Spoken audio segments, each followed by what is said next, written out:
And why is that? It's because it's the live event and they can't make money out of the tracks anymore. So here they are making money out of festivals. And this is this Swarm Tribes application is really interesting mobile phone application that actually brings together fans of certain groups. And the fans kind of organise themselves and let each other know where the next gig is and let each other know where the band is staying, where the tour bus is parked. And the band can kind of see to that if they might have a few kind of connectors in that group who they will send texts to. But otherwise, you know, that fan base is organising itself. We're seeing the rise of things like Hide and Seek, which is a festival of they're described as social games and playful experiences, but they're live events that give people a real sense of connectedness. People kind of play them, become part of something happening in the city, in a space. So this year Hide and Seek happened at the South Bank in London, and the games that people played were a real mix of performance, audience interaction, participation. There were some digital elements in them. So really interesting, and that festival came together because of a group participation. So the festival's got no full-time staff. It's got no full-time.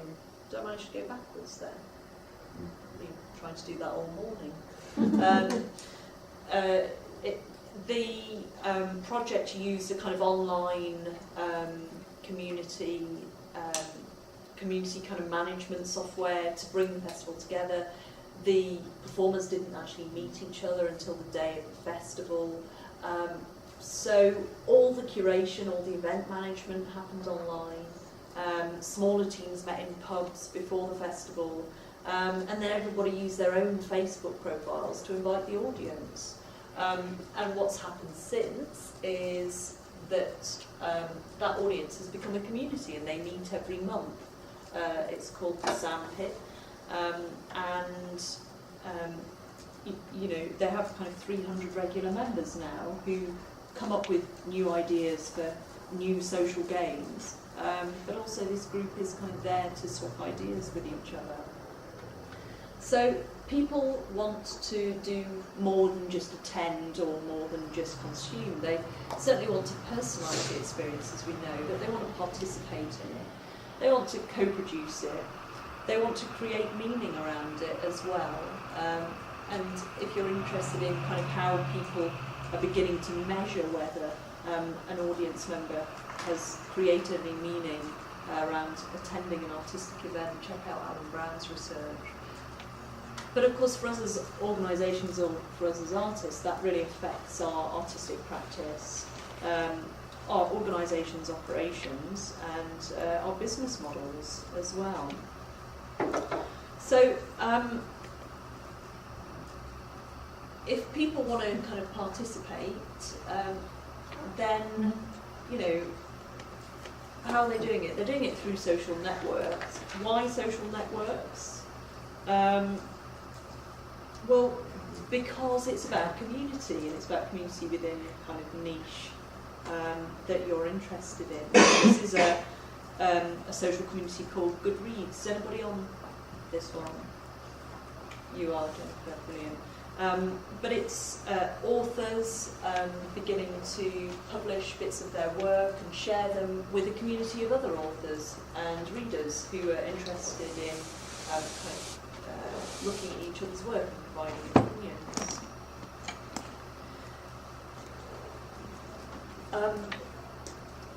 I'll just read that to you in case you can't see it at the back, but 88% of mobile phone users will be happy to receive pre-roll mobile ads in return for free content. So this is just thinking about how business models are changing. You know, the kind of little movies that you might get on a phone might have a 10-second advert at the beginning of it and a 10-second advert at the end, and users are saying, actually, yeah, I would be happy to just sit through that advert because the content is coming to me for free. These players here are on Medici.tv, which is a high-definition TV channel online that streams classical music concerts, and they're made available for free for a month, and then after that you kind of have to pay to download them. But you wouldn't be able to go and see that concert for free in real life. You can see it for free online. The business model's changing. This is going to be the big Christmas present ask this year. The Nokia comes with music, and for 130 quid, you're getting access to 900,000 songs, which you don't have to pay for once you've paid for the phone. So again, you're not even kind of paying per track anymore. You're paying a kind of flat rate fee for an open license, and if you keep that phone at the end of the year, you'll kind of pay another license fee to have access to those songs for another year.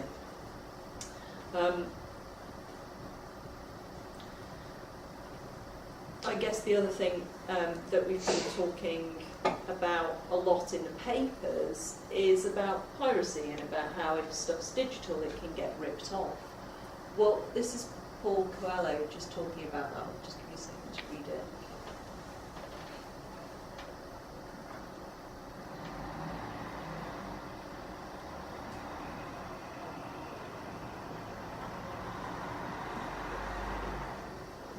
So there wasn't any special marketing done to achieve those figures. It was just about putting it out there. And putting it out there online meant that people wanted to buy it. So stopping people reading it online would have meant that he would have continued to only sell, maybe 1,000 copies. But he really broadened his audience out. And he's still doing the same sort of thing. He now kind of blogs and bangs on about various issues that are close to his heart, as well as talking about his writing. He has made more books available for people to download, and he's found that that's increased his sales of the actual book. So, the benefit to the artist of going digital here has been that he has lessened his chance of being obscure. And actually, in a digital world, obscurity is a far greater threat than piracy, I think. So, what's that saying? It's kind of saying that actually content isn't money anymore. What is money is attention. And I've just popped up the Poetry Channels, which is the work of the Poetry Trust, who are coming in later, so I don't need to show you that video, but it's just to sort of say, okay, let's fantasize that the Poetry Trust get into a situation where they can put a 10-second advert at the beginning of every single one of their new Poetry Channel videos that people look through. Not only will they have the kind of attention of their social networks and the community that go and see the Poetry Festival in Aldeburgh, but they'll have these videos as well that people will want to share and smash up and put on their own social networks. And then, depending on how big that network gets, depends on the quality of the advert that they'll be able to put at the beginning. But let's say they get Rolex to do it. So Rolex will then be paying to sponsor those videos because they want their Rolex brand aligned with the Poetry Trust's Poetry Channel. Maybe took the fantasy a bit too far there, but you get the idea. It's very good classic people in So if we're not selling content then,